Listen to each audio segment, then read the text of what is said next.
show you guys how I do this. So this is just Permatex valve lapping compound. I do not do the conventional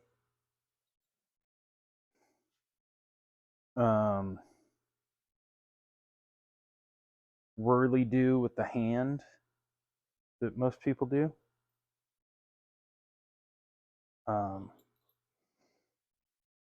I use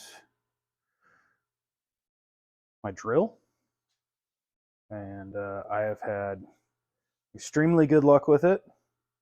I'm not saying it is 100% the correct way, but I've done, me and my buddy were talking about it the other day. I've done like 4 sets of heads in the last couple years, and this is exactly how I've done them.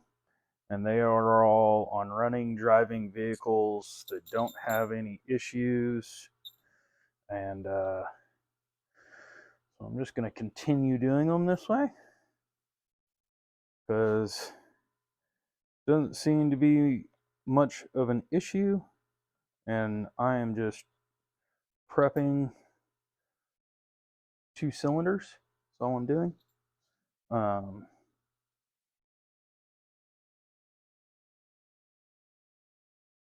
So I'll get you in here closer and we'll do it on a big one. So we're looking, let me find my pick. We're going to be looking at this mating surface right here, and we're going to be looking at this mating surface at the tip of the pick right here. Essentially, all valve lapping compound is essentially kind of like liquid sandpaper. I use a drill, and normally how I do it is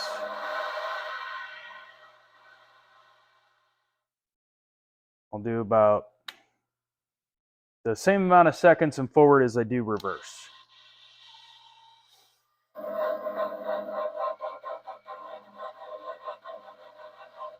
You can kind of hear that.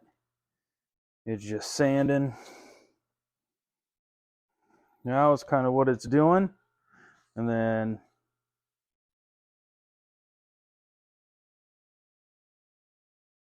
we'll wipe the valve off, and now you can see this valve has a nice clean surface. I will turn around and wipe off the seat and do the same thing. And now you see that perfect little surface there. So I know that that valve is now basically matched to that cylinder. And I will go through and kind of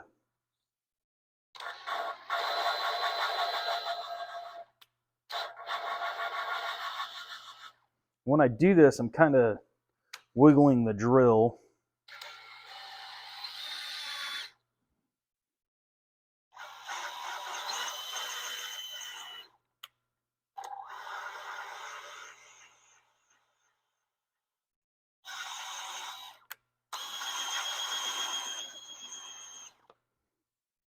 And that valve does not look, that's all right. Looks pretty close to the other one. So I'm going to go through, looked at this valve. I got a nice even color all the way around. Make sure I got the same thing on the head, which I do. You can kind of, it's not really shiny, it's kind of a dull.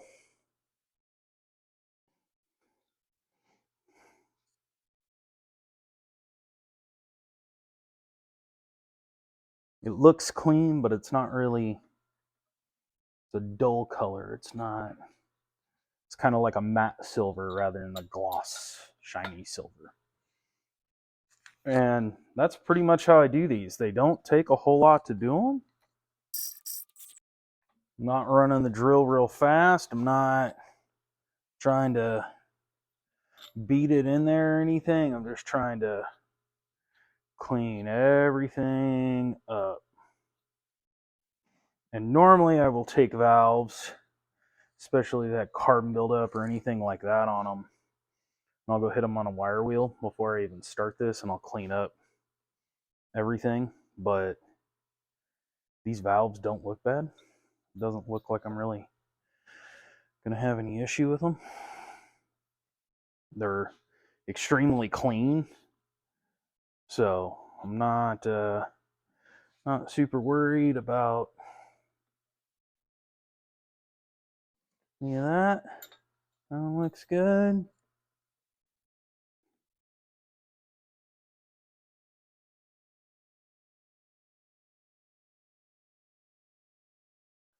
That one looks good.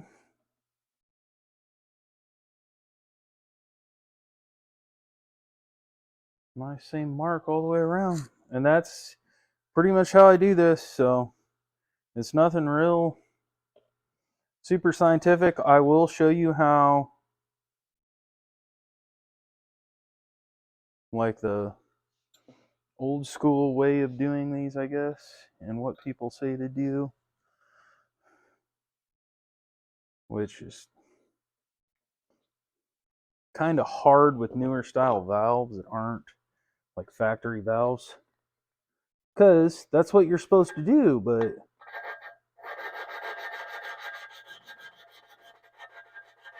that right there,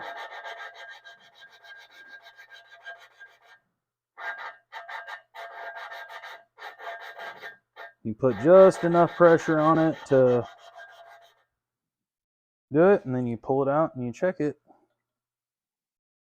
and essentially you should end up with the exact same results. It just seems to take a little bit more time, I think, but same style setup. You got a nice little, let's compare it to the other valve. See how they're kind of shiny in there, and this one kind of looks grayish. And then same thing down in here is shiny versus grayish. So this is all I do. I'll do this to all these valves, make sure they're all clean and good. Then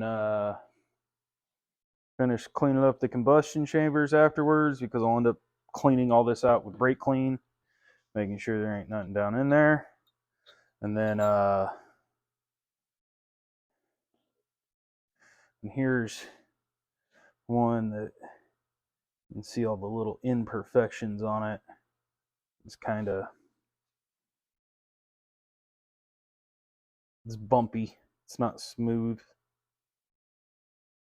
And everybody's probably going, you're putting too much valve lapping compound on there. Maybe. I don't know. It's like $5. I'll do 3-4 sets of heads with those and not really have a problem. So I'm pushing up on the bottom of the valve and letting it spin on the tip of my finger, working it up and down when I do it, so that it keeps it, lets some of that sand back, that liquid valve lapping compound back down in. And that's just making it where it's allowing that gritty to get back down in there, because what happens is when you push down on this, it's actually pushing it out. That's why you're supposed to be pushing up on the bottom of the valve and everything to make it clean up. That's how you lop the valves on these.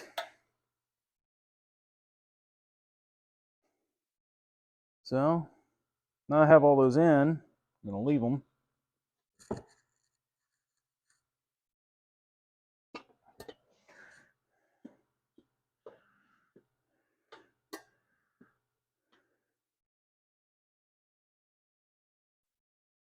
Now I'm going to pull valve stem seals out. Now the valve stem seals are these little seals down here that push onto that head.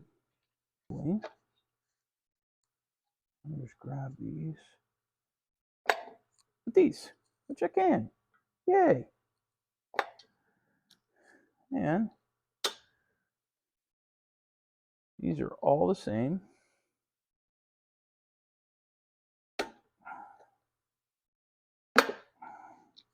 So I'm not worried about this is for this size, that's for that size. This is just to yank all these out. I got brand new ones to put in. So I will pop all the new valve stem seals on, put all the lifters back in this, put all the valve springs back in this. You're probably just going to see high speed of it, me reassembling it. I have used this since I was like a teenager. And I was just at the store and I saw this, and this is cheaper than that. Or it's around the same price, but I get like way more. We're going to try this and see if I like it. I don't know if it's nearly... Oh, yes, it looks like it's as sticky. So if it's as sticky, I am completely okay with swapping to Lucas from the Permatex. But I really like Permatex. I've never really had a problem with them. Box O Ford parts.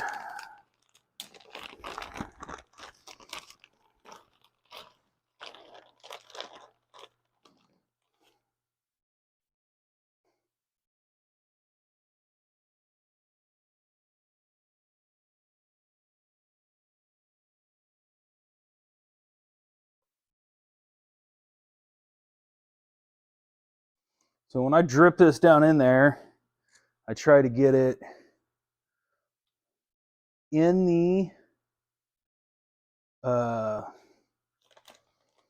valve stem seal, or the valve hole, the valve guide, and I try to get it around the outer edge so that when I push them down, there is lube everywhere. And then when I put the valve up in there, it's got lube in there. And it's not going in dry. Now, that's pretty easy.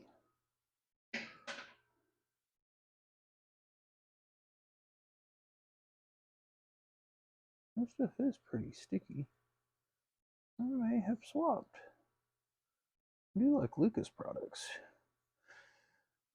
Run their oil stabilizer and a few other things.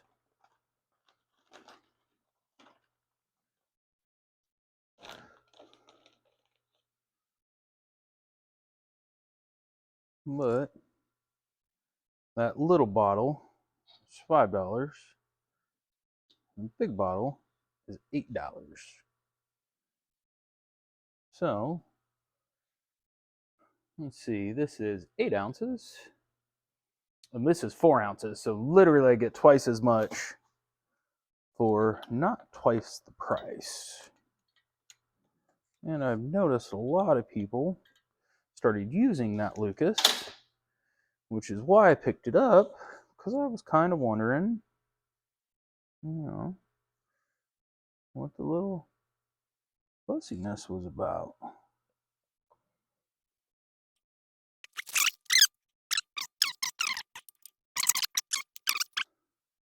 And run these down. Have fun putting my little keepers in, because it's going to be a blast. The part that I hate, putting keepers back in. I've tried where you set them on top and they kind of fall down, and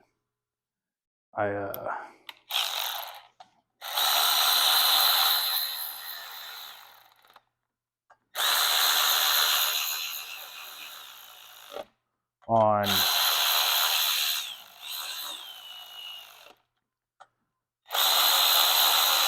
standard valve springs, that works pretty good, but Ford uses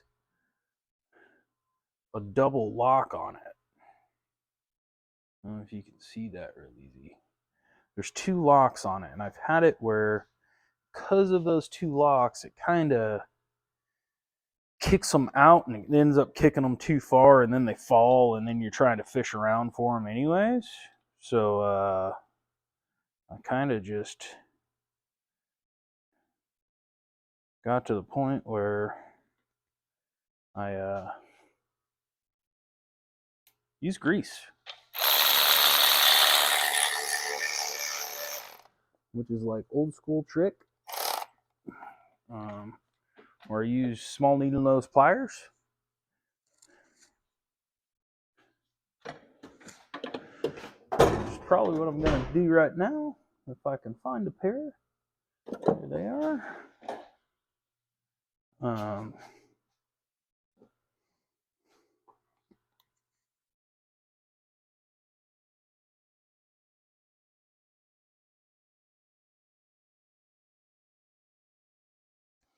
I may have to get a light out because I am getting old and cannot see like I used to.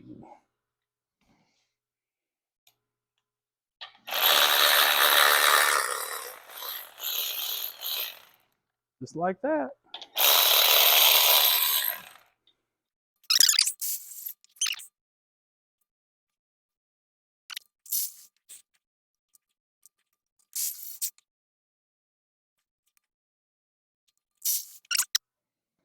So, all these lifters were new as of 8 miles ago. I'm not really worried about where they are or where they're going, because it doesn't matter. There we go. That head's done. Got the other head to do. I'm not going to take a video of that one. I'll just get it done. Be back later.